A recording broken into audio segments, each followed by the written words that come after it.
The courtroom was a traditional and formal space, characterized by a sense of order and procedural rigor. The room was well lit, sunlight filtering through windows that cast a natural glow on the polished wooden benches and the judge's elevated bench. The atmosphere was serious yet controlled, reflecting the importance of the matters before the court. Participants, defendant, attorneys, prosecutor, court staff maintained professional composure, contributing to an environment of respect and attentiveness. The session's tone was solemn, with a clear focus on the careful administration of justice and thorough consideration of legal obligations and individual circumstances. Presiding over the hearing was Judge Stephanie Boyd, whose demeanor combined judicial authority with measured patience. Judge Boyd conducted the proceedings with calm clarity and a firm but fair approach, ensuring that all parties were heard and that legal standards were upheld.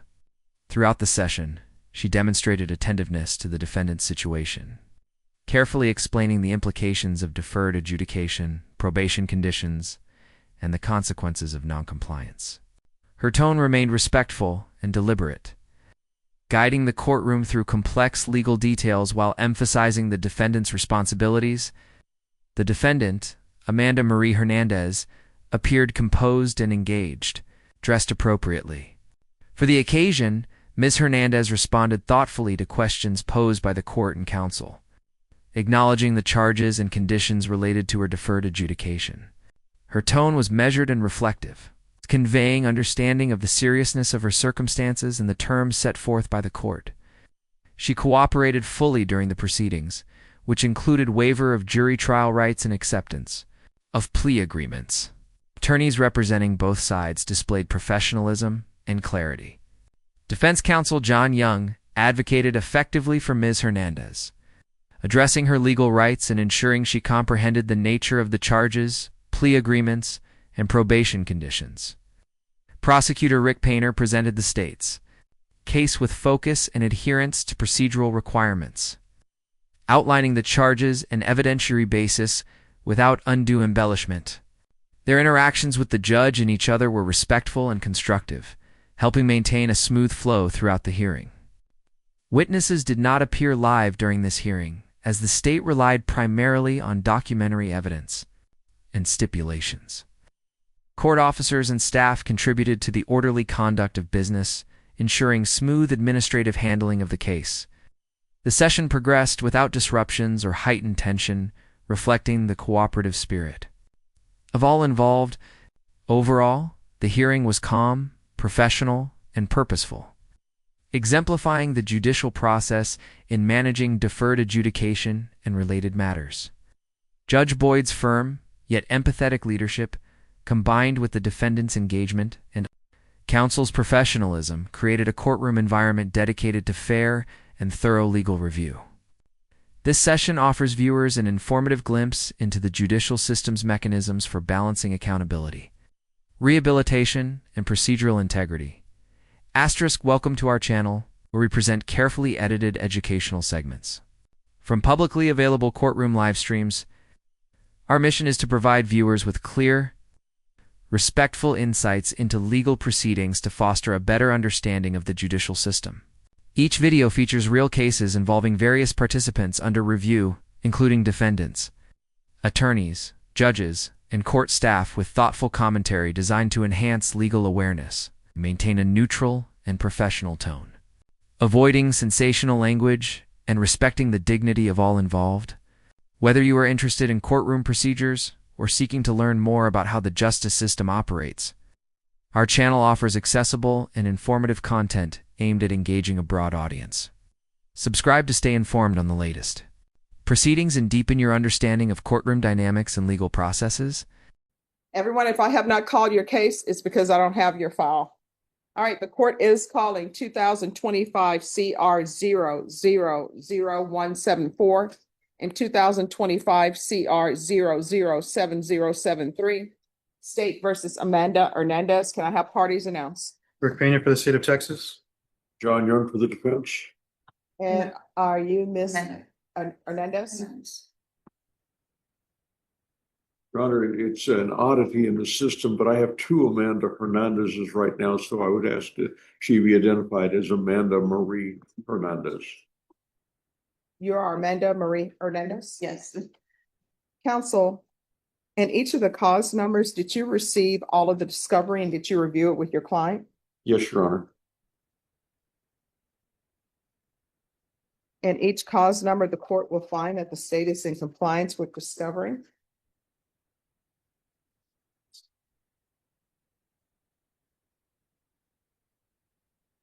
In each cause number, did you review the document entitled Application for Deferred Adjudication or Community Supervision with your attorney? Did you understand it? yes, Counsel, I'm sorry, Ms. Hernandez, in each cause number, did you review the documents entitled True Bill of Indictment with your attorney? Did you understand it? yes, And counsel, do you waive the reading of the indictments? I do, Your Honor. State, are you proceeding on the indictment as presented in each cause number? For both cases, yes, Your Honor. Ms. Hernandez, in each cause number, did you review the court admonishments with your attorney? Did you understand it and sign it in all the appropriate places? yes, In the cause number ending in 7-4, you're charged with fraudulent use or possession of identifying information less than 5 items. That's a state jail felony. Range of punishment is anywhere from 180 days up to 2 years in the state jail facility and up to a $10,000 fine. If the court were to grant your application for deferred adjudication, if for any reason your deferred adjudication were revoked, the court could find you guilty and sentence you up to 2 years in the state jail facility and up to a $10,000 fine. Did you understand? yes, And the cause number ending in 7-3, you're charged with injury to a child or elderly or disabled person, bodily injury. That's a 3rd-degree felony. Range of punishment is anywhere from 2 to 10 years in prison and up to a $10,000 fine. If the court were to grant your application for deferred adjudication, if for any reason your deferred adjudication were revoked, the court could find you guilty and sentence you up to 10 years in prison and up to a $10,000 fine. Did you understand? I did, If you have a plea bargain agreement with the state, the court does not have to follow your plea. If for any reason the court does not follow your plea and gives you more than you bargained for, the fact that you entered a plea will not be used against you and you will be allowed to withdraw your plea. Did you understand? I did, You have a right to jury trial, a right for you or your attorney to cross-examine and confront any witnesses. The state would call and the right to remain silent. By entering this plea, you were giving up those rights. Did you intend to give up those rights and enter into a plea in each of these cases? Counsel, in each of the cause numbers, has your client been able to provide you with any defenses? Yes, Your Honor. Do you believe she has a rational as well as a factual understanding of the charges against her? Yes, Do you believe she's currently competent and was legally sane at the time of the offense? I believe she is and was. Mr. Hernandez, in each of the cause numbers, has anyone threatened you, coerced you, or placed you in fear to get you to enter the plea? no, Anyone promised you anything other than the plea? no, Are you satisfied with the way you've been represented? yes, Are you a U.S. citizen? yes, In each cause number, the court will find that defendant has knowingly and voluntarily waived her right to jury trial. In each cause number, did you review the plea bargaining agreement with your attorney? Did you understand it? yes, According to the plea bargain agreement, the causes are to run concurrently. The state is taking in consideration 2024 CR 011068. In the cause number ending in 73, there's a affirmative finding of family violence. There's to be no contact with the complainant or the complainant's address. Did you understand with an affirmative finding of family violence, you're not allowed to own or possess any weapons or ammunition? yes, Did you understand with an affirmative finding of family violence, you're not allowed to be designated as a primary custodial parent? yes, And in the Okay. cause number ending in 7-4, yes, I believe with the 73 case, there was a fine as well. a $1,500 fine. And I'm going to That the be court is asking the gonna court to probate. probate that, Yeah, Your I Honor. will probate that. thank you, All right, and then the cause number ending in 7-4. There is to be restitution to Audrey Bash, Roberto Alfaro, Arturo Olivares, and that's to be determined. Did you understand that to be the plea in each of the cause numbers? yes, Defense is at the plea. Yes, it is, Your Honor. I have also told my client that if there is any objection to the amount that probation determines as restitution, that I will ask for a hearing on restitution with the court. All right, state is at the plea. That is the plea, Your Honor. Did you review the waiver of appeal paragraph with your attorney? Did you understand it and sign it in both places? yes, ma'am. Did you understand by signing that you're waiving your right to appeal? The only items that can be appealed are written pretrial motions that have been filed, heard, and ruled upon by the court. Did you understand? Yes, Counsel, have there been any such motions? There have not, Your Honor. Outside the agreement, the state is requesting that your deferred adjudication be for a term of 6 years. There'll be 100 hours of community service restitution, no contact with the complainants, anger management, TAP evaluation, follow all recommendations in MRT. Did you understand those are recommendations from the state and the court does not have to follow those recommendations? Yes. Then in cause number 2025 CR 000174, how do you plea? No contest. And in cause number 2025 CR 007073, how do you plea? No contest. State any evidence. As to both cases, Your Honor, state offers into evidence Exhibit 1 with all attachments. No objection, Your Honor. All right, and state, have you spoken with the complainants? We have, she's here, and at the conclusion, she'd like to give a victim impact statement. All right, state, you may be excused. Thank you, Your Honor. Did you review the waiver and consent to stipulations with your attorney? Did you understand it and sign it in all the appropriate places? Yes. Did you understand that by entering this plea, again, you're giving up your right to jury trial, a right to remain silent, and the right to cross-examine witnesses? Yes. Did you understand that today the state would be presenting evidence in the form of witnesses' statements and police reports, but most importantly, there'll be no live testimony? Did you understand? Yes. Court will find that defendant has knowingly and voluntarily waived and consented to stipulation of testimony and stipulations. Court will accept into evidence states exhibits 1 and attachments and will review the.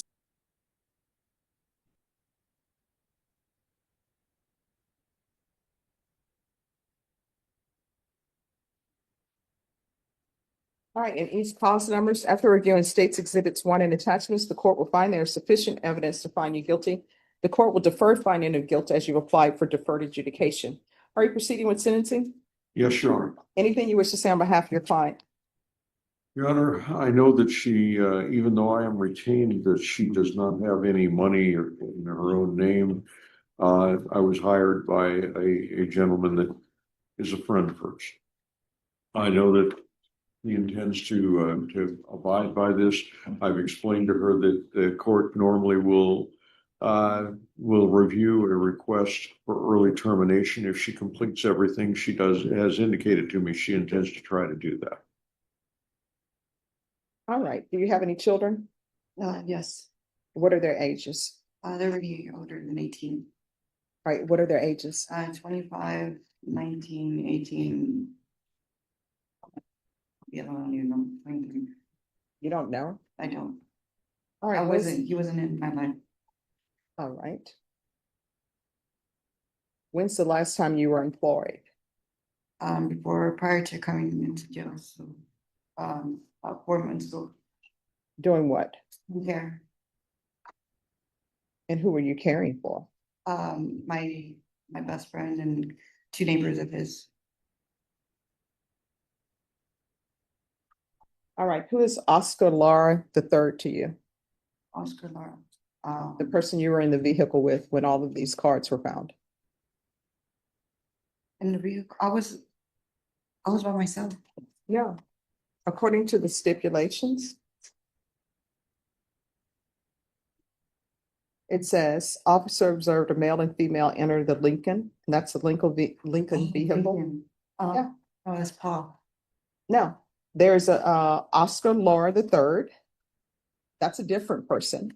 And you also have Paul Vasquez Jr. Yes, Paul Vasquez is the one that was in the driver. All right, so who is he to you? A person I hung around with. And who is Oscar Lara III to you? That I don't know. I don't know that person. And who is Roberto Alfaro to you? My ex. All right, when's the last time you used any type of drugs? About 6 months, 7 months ago. And what do you use normally? Heroin. Okay. I've been on Suboxone that's how I got off of it prior to coming over here. All right, I understand when people say they're off of drugs and then they get on another drug, so they Yeah, won't use the off of that, drugs. but I had to stop. But yeah, I know. I mean, it's still a drug, right? I understand. Do you have any violent history? No. All right, this is what the court is going to do. In cause number 2025 CR 000174, the court is finding there's sufficient evidence to find you guilty. The court will defer finding of guilt. The court will sentence you to 5 years deferred adjudication. This will run concurrent with 2025 CR 007073. Taking into consideration 2024 CR 011068, there's to be restitution to Audrey, Audrey Bash, BASH, Roberto Alfaro, Arturo Olivares, regular reporting by Zoom or in person, regular random UAs, proof of employment within 45 days of release, no employment as a home healthcare provider or with minors, no residing with minors or the elderly. Field visits 1 time per month until further notice. There should be a referral to felony drug court and Esperanza Court in custody. And there is to be 150 hours of community service restitution and 60 sober support meetings in 60 days. Probation, is there anything else? Is there anything else you need from the court with regards to that case? No. And cause number 2025 CR 007073. The court will sentence you to a $1,500 fine. That will be probated. This will run concurrent with 2025 CR 000174. Take in consideration 2024 CR 011068. There's an affirmative finding of family violence. There's to be no contact with Myrna Espinoza Portillo or Yukon Boulevard.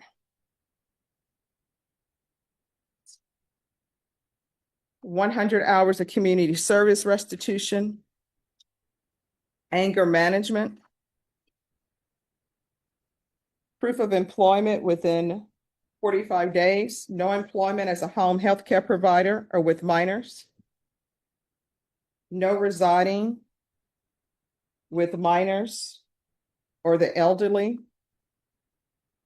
field visits 1 time per month until further notice, a referral to felony drug court and Esperanza Court. That's to be done in custody. And in each cause number, there's to be a TAP evaluation in custody, follow recommendations. And there's to be 60 sober support meetings in 60 days. Probation, is there anything else? Is there anything else you need from the court in regards to that case? In each of the the term on this cause number is 6 years. Your Honor, can I ask you to reconsider the referrals to both Esperanza and drug court in custody? I know that my client, part of her reason for entering these plea bargains was in order to get out of jail. No. You need help. You have a drug or alcohol problem, and your drug or alcohol problem is what brought you here today. You understand? Yes. All right. Did you review the documents entitled Trial Court Certification of Defendant's Rights to Appeal with your attorney? Did you understand it and did you sign it? Yes. Because these are plea bargain agreements, because I followed your plea bargain agreements, and because you waived your right to appeal, you do not have the court's permission to appeal. And cause number 2025 CR 007073, because there's an affirmative finding of family violence, you're not allowed to own or possess any weapons or ammunition. If you have a question over what a weapon or ammunition is, you'll need to speak to an attorney. Do you understand? Yes. All right, we can go off the record. In this court, communication is key. If there's an issue, you need to let your probation officer know about it. If you feel as though they're not addressing it, you can always come back to the court. Do you understand? All right, so here's the other thing. You're not allowed to be a home health care provider. You're not allowed to take care of the elderly. You're not allowed to take care of minors. If you do any of those things, it's going to be a violation of your probation, and a motion to revoke is going to be filed. You also are not allowed to live or reside in any household where there are minors. Do you understand? And where there are elderly persons. You understand? Yes. All right, good luck to you. Your Honor, Yes. the definition of elderly is sometimes a little fuzzy. My interpretation of that is it's a person over 65 years of age. All right, so When let they me cannot take care of clarify. How old are you? I'm 45. You're 45. You cannot, Vashan, for her, 45 is 10 years older than whatever she is. So you're not allowed to live with anyone who is 55 or older. You understand? Okay. All right, thank you. Your Honor. And my understanding, there's a victim in. Reflecting on today's courtroom session, Judge Stephanie Boyd demonstrated a balanced and professional approach, blending firmness with patience to ensure a fair and orderly proceeding. Throughout the hearing, Judge Boyd maintained a composed and respectful demeanor, skillfully managing complex, legal, and procedural matters associated with deferred adjudication and probation conditions. Her clear explanations and thoughtful guidance helped clarify the implications of the defendant's plea and the expectations moving forward. Judge Boyd's handling of the hearing underscored her commitment to procedural fairness and the careful administration of justice, balancing the interests of the state with the defendant's circumstances. The defendant, Amanda Marie Hernandez, appeared engaged and cooperative throughout the session. Her demeanor reflected an understanding of the seriousness of the charges and conditions she faced, as well as a willingness to comply with the court's requirements. Amanda's responses were measured and thoughtful, indicating a clear awareness of the consequences associated with her deferred adjudication plea. Her active participation and acceptance of responsibility contributed to a courtroom atmosphere marked by respect and professionalism. Both attorneys performed their roles with professionalism and clarity. Defense counsel John Young effectively advocated for Ms. Hernandez, ensuring she understood her legal rights, the nature of the charges, and the terms of her plea agreement. Prosecutor Rick Painter presented the state's case with focus and adherence to procedural standards, outlining the charges and the evidentiary basis without sensationalism. The respectful and constructive exchange between counsel and the judge facilitated an efficient and orderly hearing. Witnesses did not provide live testimony during this hearing, as the court accepted documentary evidence and stipulations from both parties. Court officers and staff contributed to maintaining courtroom order and assisting with administrative tasks, supporting a smooth and uninterrupted proceeding. The overall tone of the session was calm and focused, with no signs of disruption or tension for viewers.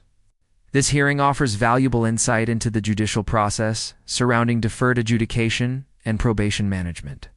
Judge Boyd's balanced and clear approach exemplifies how courts navigate complex legal frameworks. While considering individual circumstances and the broader interests of justice, the defendant's engagement and the professionalism of counsel highlight the importance of understanding one's legal rights and responsibilities within the judicial system. This session serves as a reminder of the justice system's dual aims: accountability and rehabilitation, administered through transparent and fair procedures.